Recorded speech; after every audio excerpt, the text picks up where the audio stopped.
I'm Deniz Ucbasaran. I'm a Professor of Entrepreneurship at Warwick Business School. What motivated us with this research was a bit of a puzzle, something that intrigued us. Many entrepreneurs are motivated by the desire for autonomy, the freedom to enact their values and beliefs in their venture. But the puzzle was that while they want this freedom, they also have to operate within constraints. So they have to also gain legitimacy for their venture. That means they have to persuade various stakeholders, various resource holders of the value of their venture. We were intrigued that there was this constraint on freedom. We wanted to find out, well, how do entrepreneurs enact their values and beliefs whilst gaining legitimacy for their ventures, but also with what consequences? We set out looking at some of the literature to see if we might find some of the answers to this puzzle. And we found that while the literature was quite helpful in explaining what entrepreneurs or skillful entrepreneurs do to gain legitimacy, for example, they're very good at telling stories,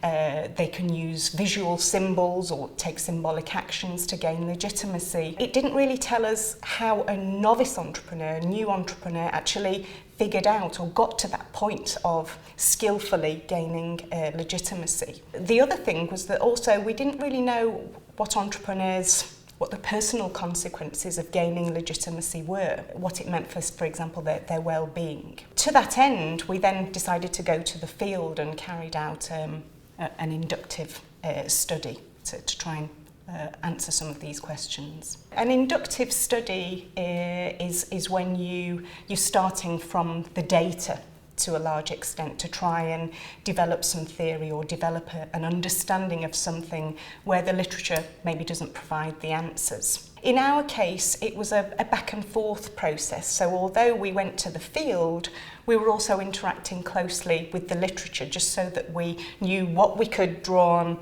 but what was missing. So grounded theory is usually very much data-driven, whereas this was interactive. We developed 6 case studies of environmental entrepreneurs or environmental businesses founded by a bunch of entrepreneurs. We interviewed these entrepreneurs or studied them over a 4-year period. We also spoke to some of the stakeholders, customers, employees, suppliers. And we also looked at some of the published material that was available, their websites, media reports, to see how they were presenting themselves to the outside world. And what we found was that there was essentially a process of learning for the entrepreneurs in terms of how to become skillful legitimacy seekers. And this process had 3 phases. What anchored the entrepreneur's decision making was very much those values and beliefs that had motivated them in the first place. So they very much wore their heart on their sleeve. These are my values and beliefs, and this is how I'm going to try and showcase this business. So while that was good in the initial stages, getting the business off the ground and getting some early support from people who shared those values, it then came to a point where actually it was not scalable. So then we start moving into the second stage when they started to introspect and to think, okay, I'm getting this feedback from various stakeholders who don't seem to share my values and beliefs. They're interested in the bottom line, that the product, what can it do for me? They don't really care about my values. So then gradually the entrepreneurs start to empathise with their stakeholders and move on to a second stage, which is very much about gaining legitimacy through showing what matters to them, to the stakeholders. So then we start another set of consequences from that phase, which is, well, okay, now I'm gaining broader legitimacy, I have a wider set of customers, wider set of stakeholders, but I'm experiencing some dissonance. This is not exactly what I set out to do.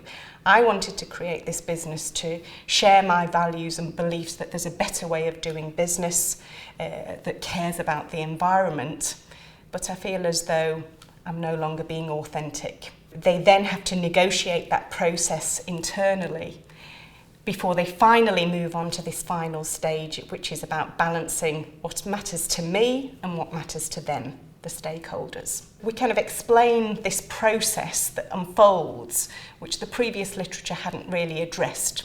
They say this is what skillful entrepreneurs do, but how do they actually figure that out?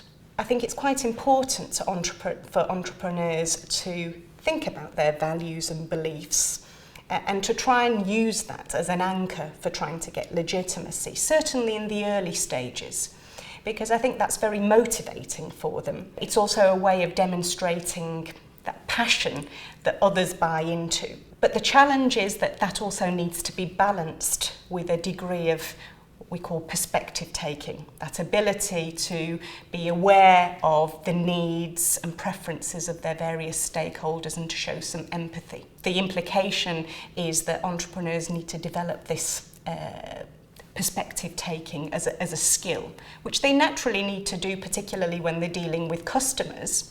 But I think that extends to other stakeholders as well. We found that as entrepreneurs were negotiating this challenge of balancing what matters to me and what matters to them, that they can experience this discomfort, this dissonance as we call it, potentially a sense of inauthenticity at times. And I think that's something that they need to be aware of and to try and reconcile in some way. If you simply focus on trying to gain legitimacy, get a wider customer base, get a wider set of suppliers, then you may be compromising what motivated you to engage in entrepreneurship in the first place. And it's a matter of a very individual preference of figuring out what that kind of optimal balance is, so to speak. One of the cases was of an entrepreneur who did go to investors,